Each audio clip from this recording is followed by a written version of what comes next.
check luggage for whatever reason, or big luggage. That's good. When we walk them back up to immigration, Yeah.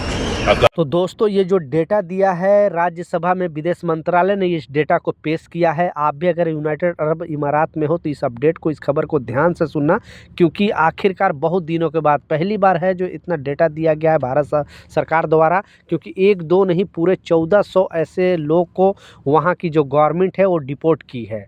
तो क्या मामला है, क्यों deport की है, प्रॉपर एक्सप्लेन करने वाला हूँ। 2-3 मिनट का वीडियो है, लास्ट तक ज़रूर देखना ताकि आपको पूरी जानकारी मिले। और दुबई के अंदर हो तो इस वीडियो को प्लीज़ शेयर कर देना ताकि हर एक लोगों तक इस तरह का इन्फॉर्मेशन मिले और उनको भी जानकारी मिले, नहीं तो खामखा वो बुरी तरह फंस सकते हैं।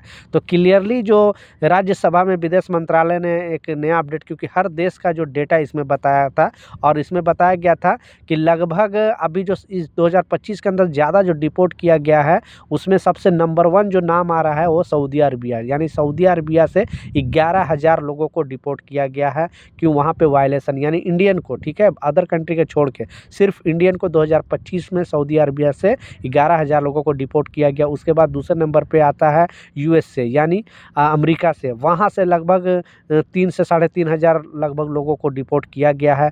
उसके बाद बहुत सारे कंट्री का नाम आया है, लेकिन उसमें जो नाम आया है वो यूनाइटेड अरब इमारात के भी नाम आया है। यानी यूनाइटेड अरब इमारात से लगभग 1400 लोगों को डिपोर्ट किया गया है, वो भारतीयों को डिपोर्ट किया गया है।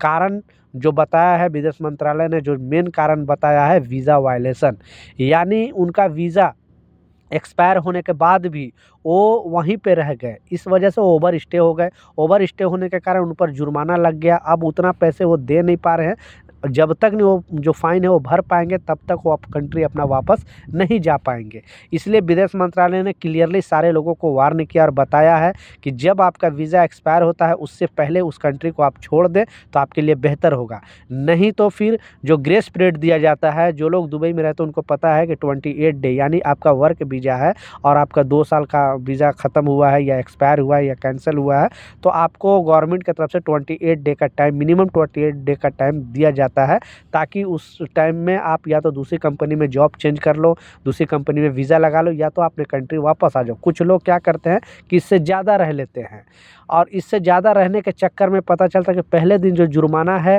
वो 100 दिरहम आता है। उसके बाद जितने दिन आप रहते हो तो आपको 50-50 दिरहम जुर्माना देते रहना पड़ेगा, और ये जुर्माना चलता रहेगा जब तक आप अपने कंट्री लौट न जाओ, जब तक नहीं ये जुर्माना पे कर दो।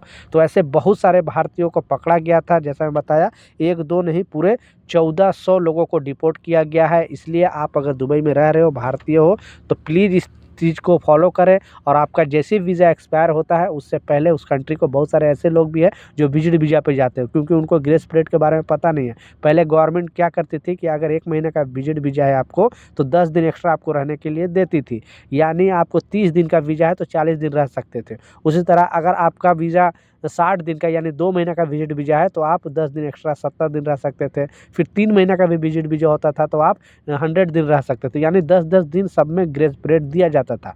लेकिन इस रूल को गवर्नमेंट ने क्लियरली हटा दिया था और बताया था कि ग्रेस पीरियड अब किसी को नहीं मिलेगा, बेसिकली विजिट वीज़ा वाले को। तो कुछ लोग अभी भी कन्फ्यूज़ रहते हैं और सोचते हैं कि हमें ग्रेस पीरियड चल रहा है इसलिए मैं 10 दिन तो रह ही सकता हूँ। लेकिन गवर्नमेंट 1-2 साल पहले ही अपडेट जारी करके बता दिए हैं कि यहाँ पे आपको कोई ग्रेस पीरियड नहीं है। 1 महीना का विजिट वीज़ा मिला है तो आपको 1 महीना ही रहना, मतलब 1 दिन पहले उस कंट्री को आपको छोड़ना होगा या तो आपका वीज़ा रिन्यूअल कराना होगा।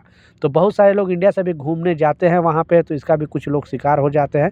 तो प्लीज़ इस वीडियो को ज़रूर शेयर कर दें ताकि हर एक लोगों तक इस तरह का इन्फॉर्मेशन मिले और वो गलती करने से बचे। नहीं तो खामखा, क्योंकि इतने जुर्माना आ जाता है, उतना पैसे ही नहीं पे कर पाओगे, फिर कैसे वापस अपने कंट्री वापस लौट पाओगे। इसलिए आप सतर्क रहें, सावधान रहें। कोई भी वीज़ा, अगर किसी भी कंपनी का वीज़ा एक्सपायर हो रहा है तो जो 28 डे का टाइम मिला है तो आप उससे पहले कंट्री छोड़ दो, नहीं तो दूसरा वीज़ा आप लगा लो, क्योंकि दुबई के अंदर बहुत ज़्यादा चेकिंग चल रही है। जो लोग रह रहे हैं यूनाइटेड अरब इमारात में उनको पता है कि यहाँ पे कितना चेकिंग चल रही है। तो ये कुछ अपडेट था, कुछ जानकारी था, मैं सोचा आप लोग के साथ शेयर करूँ। कुछ सवाल है, कुछ कन्फ्यूजन है, नीचे कमेंट सेक्शन में ज़रूर लिखें, मैं ज़रूर आपको रिप्लाई करूँगा। मिलता हूँ नए अपडेट के साथ, नई जानकारी के साथ। जब तक, जय हिंद।